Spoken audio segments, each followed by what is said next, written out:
Hi guys, so for those of you that don't know who I am, I'm Millie and I own Cakes of Daisy. So Cakes of Daisy is my dessert shop that's based in Chesdin Hay. If you haven't been there, it's on that way, towards Cannock. And I've been doing this for 10 years, which is quite a long time because I'm only 28 this year. So I started when I was 17, and the reason that I started and how I started was I went through school, and I won't sugarcoat it, I struggled with school. I struggled with the studying and I struggled with the structure. And I got all the way up to sixth form and I did my first year, and I didn't get the predicted grades that I wanted, nor should have what I should have got. So at this point I realised that I wasn't probably taking the path that I should be taking, and that was absolutely fine. At the time I was very worried about it, but now looking back I realised that, you know, life takes you on various different paths, and I realised that I needed to find a different path. So what I did was I actually had an opportunity to go to Africa to do some charity work, and in order to get there I needed to fundraise, and I had to do this quite quickly because it was quite a short term time between finding out that I was going and when I actually went. So in order to go, I decided to do some fundraising to raise the money, and I sold cakes, I did car boots, I did pub quizzes, I did coffee mornings, and this was all whilst using my baking skills. So baking is something that I've always been good at.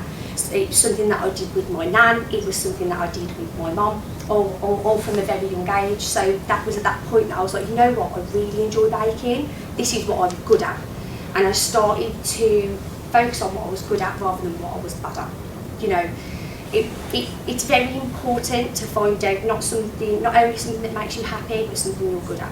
I always find, and I've found this over the time of being employed and having employees and having my own business and just in general life, if you know you're not good at something, don't try and pursue it, because you're just going to get yourself, you know, worked up. You're not going to excel at something that you're not putting your all into. And I think when you enjoy something and when you're good at it, you can put your all into it, and when you can put your all into whatever it is that you are doing, you will excel in it. And that's something that I've found across the whole time of being an adult growing up. You know, try and focus on things that you are good at. And you know, we can't be good at everything. That's just not life. You can't be great at everything, and that's okay. And finding out the things that you are better at and finding out the things that you are not so good at is a part of life, and no one can get away from it. We can't be great at everything. So please, if there's one piece of advice that I can give you, it's don't beat yourself up if you are not good at something, because we can't be great at everything. There's also something else that I wanted to highlight on, is that you can do it. I know, coming back off what I've just said, but whatever you want to pursue, you can do it. If you want to, you can do it. And just think of that every time you want to do something and you want to pursue something, believe in it, believe in yourself, and tell yourself you can do it. There's many different ways to do whatever it is that you want to do, but just believe in yourself. And always be yourself. I think if any of you follow me on social media, if any of you know what we're about in our shop, it's always about being yourself. I struggled through school trying to conform, because I thought I needed to be a particular way and be a particular person and act a certain way. And when I realised that we should all just accept each other for who we are and just always be yourself, and I think you will succeed and you will get further if you're just yourself. So going on from that, when we started Cakes of Daisy, I was just 17. So coming back from Africa, so I'd done my charity work out there, I came back and I was working a job at the time which was a little shoe shop in the middle of Wolverhampton, completely random. And I was flicking through the yellow pages one day and I was like, you know what, I'm going to try and get a job in a cake shop. I was like, I'm just going to try it. So I was flicking through, opened up the yellow pages in the cake section, gave the cake shop a call that was there, and they asked me to go in for an interview, and I got the job. And I was very, very shocked because I'd got no experience. I'd only done my baking to go to Africa. Obviously I'd baked from a young age, but I think honestly what got me that job was that I was passionate about what I was about to do. So it wasn't the experience that I'd got, because I hadn't got any. And when I entered into that job, I was completely clueless. I didn't know what I was going to go into. And then I worked there for around about 18 months, and I figured out what areas I liked in that sector. So, you know, I absolutely love putting jam and cream in a cake. Dead random, but it was just something that I really love doing. It's dead messy, and it gets everywhere, and I get everything everywhere. I am not a neat baker at all, but it was something that I really enjoyed doing. And I didn't enjoy the ice side of it, so I recognised something that I was good at and what I enjoyed, and then I recognised something that I didn't want to do. So at this point I worked for the cake shop, and they predominantly did the stuff that I didn't like. So what I did was, very scarily, went to work for myself at home.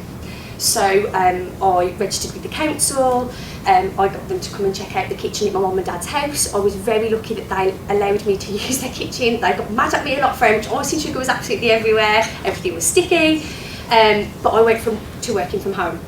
And at that time it was, you know, it was worrying. I hadn't got a job as such. I just wanted to work from home and knew what I wanted to do. So that was my first step in working for myself, and it was scary. But I knew that I was going to make it work no matter what. I'd got that determination, and I was like, this is going to work, and I'm going to make this work. And by all means, it's not that I didn't, you know, I faced struggles. There was times when I'd forgot cakes. There was times when I'd forgot to order my boards. There was times that I'd forgot to order colours, and I got things wrong. And I got things wrong all the time, but I got things right all the time as well. So, you know, it's about balance and knowing that you will get things wrong and you will get things right. Everything is not always smooth sailing, and that's fine. You've just got to find a solution for whatever it is that's in front of you, whatever hurdle that you get to. And there's a little saying that I like to live by, and that's fear. So you either forget everything and run, or you face everything and rise. And something that I've learned being a business owner as well, I do have quite a lot of responsibility on my shoulders, whether that be I have staff, I have wages to pay, I have rent to pay, I have lots of bills to pay, and I have lots of responsibility underneath me. And it's very easy to dig our heads in the sand and forget everything, but if you do that, it will bite you in the backside, and that is something that I've learned the hard way. There are lots of things that I've dug my head in the sand about and tried to forget about, and they don't go away. So if there's another piece of advice that I can give to you is, it doesn't matter what hurdle you are faced with, please face it, and there's always people to help you. Please always, you know, if you need help with something, please ask someone. It doesn't matter if you ask one person, they give you the answer, or if you ask multiple people and they give you multiple answers, and you accumulate a solution for yourself. Always ask for help. You are not alone. No one is alone. And I felt alone in a lot of what I've done, and I think that's purely because I haven't reached out to people who are in the same position as me and gone, do you feel the same as me? Because I thought that I was alone. Our heads are a very wonderful and weird thing. And I'll touch on mental health in a second, because I'm a big advocate for mental health, and I've struggled with my mental health. But our brains make us feel as if we are alone, and we are alone with our thoughts. And I think sometimes being alone with your own thoughts can be daunting, because I am, funnily enough, but you probably won't believe this if you do follow me, I'm quite a negative person, and I have to combat that a lot. That's a personal struggle of mine, so I will always have negative thoughts first, and I have to combat this with positivity. And there's various different ways that I've done this through the time, but that's something that I've learned, that you can combat anything just with a little bit of a change of mindset, a little bit of positivity, and help from others. Because if you want a problem shared, it's a problem halved. And if you ask someone else that has also been through the same as what you're going through, they'll be able to give you a better insight. They'll be able to give you a different perspective. And they'll be able to help you find some solutions for what you're going through at the time. So that brings us to now. So, mental health. I have struggled a lot with this, probably since about the second or third year that we entered into Cakes of Daisy. So I started from home. I did that for about 2 years, and then I got the shop.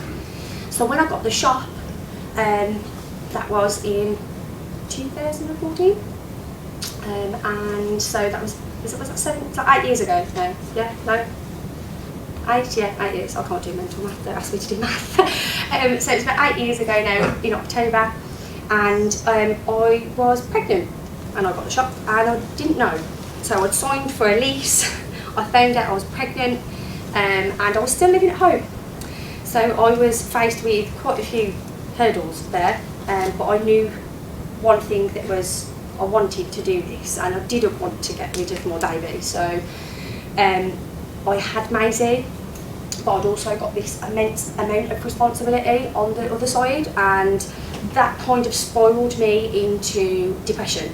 I suffered with postnatal depression, and I suffered with severe anxiety, but I still managed to carry on.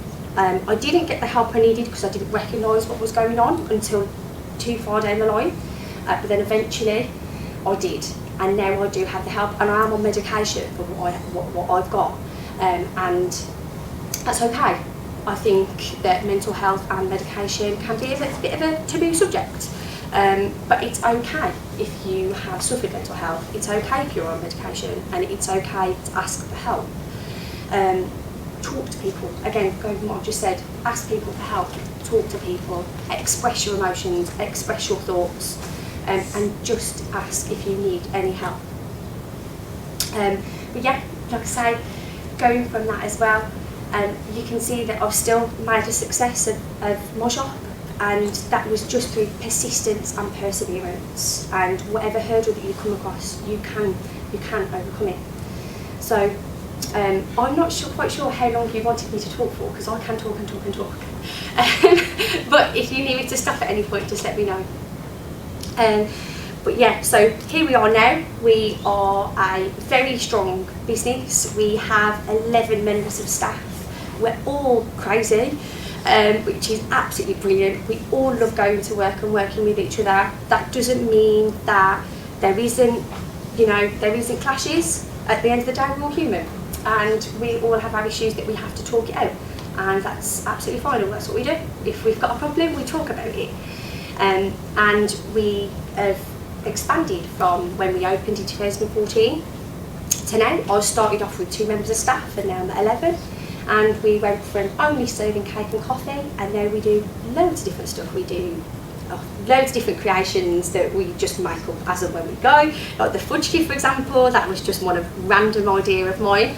We do waffles, we do Uber Eats, we do Just Eat, we do custom orders, and yeah, we've grown quite considerably. And I think the biggest thing for myself is there was always a hurdle, and there's been a hurdle at every single time. Every single time I've wanted to grow, every single time I've wanted to do something new, there's always been a hurdle. It's not been plain sailing. It's been really, really hard.